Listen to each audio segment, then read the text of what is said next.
I want to hold treasure. I want to be covered with gold and filled with precious stones. I will be the most beautiful treasure chest in the whole world. The second little tree looked out at the small stream trickling by on its way to the ocean.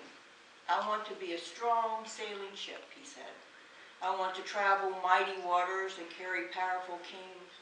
I will be the strongest ship in the whole world. The third little tree looked down into the valley below, where busy men and women worked in a busy town. I don't want to leave this mountaintop at all, she said.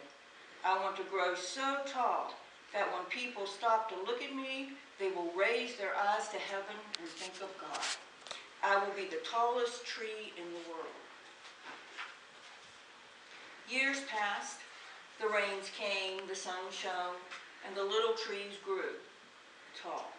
One day, 3 woodsmen climbed the mountain. The first woodcutter looked at the first tree and said, "This tree is beautiful. It is perfect for me." With a swoop of his shining axe, the first tree fell. "Now I shall be made into a beautiful chest," thought the first tree. "I shall hold wonderful treasure." The second woodcutter looked at the second tree and said, "This tree is strong. It is perfect for me." With a swoop of his shining axe, the second tree fell. "Now I shall sail mighty waters," thought the second tree.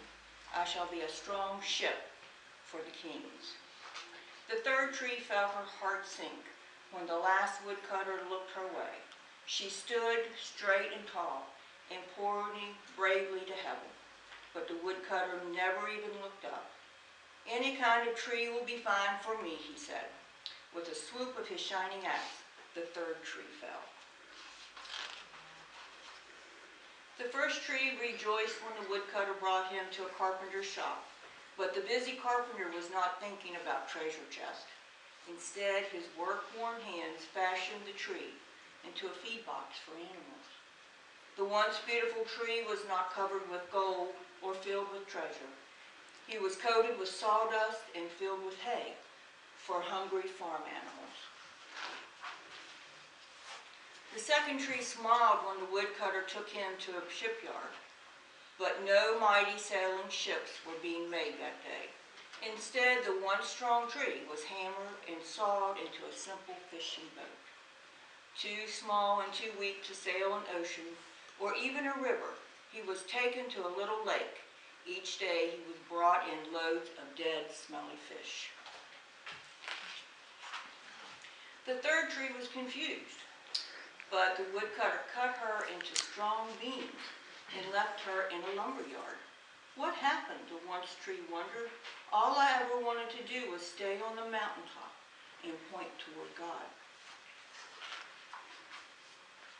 Many days and nights passed. The 3 trees nearly forgot their dreams.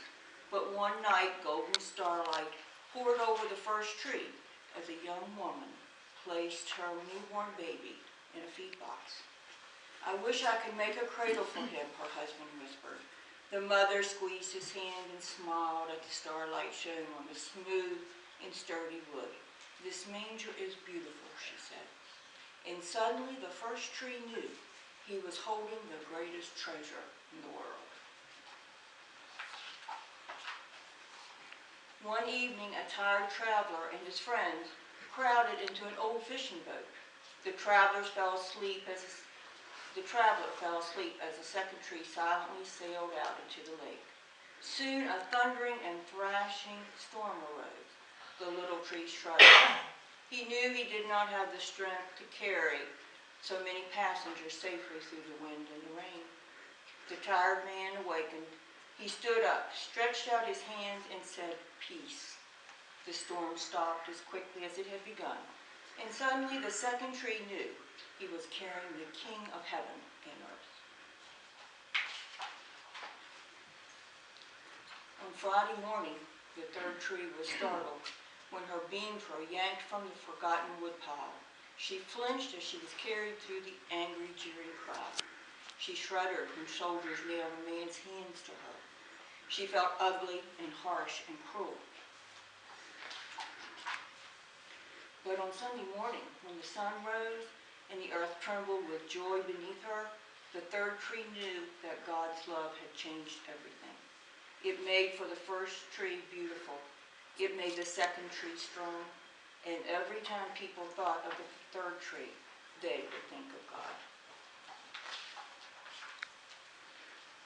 That was better than being the tallest tree in the world.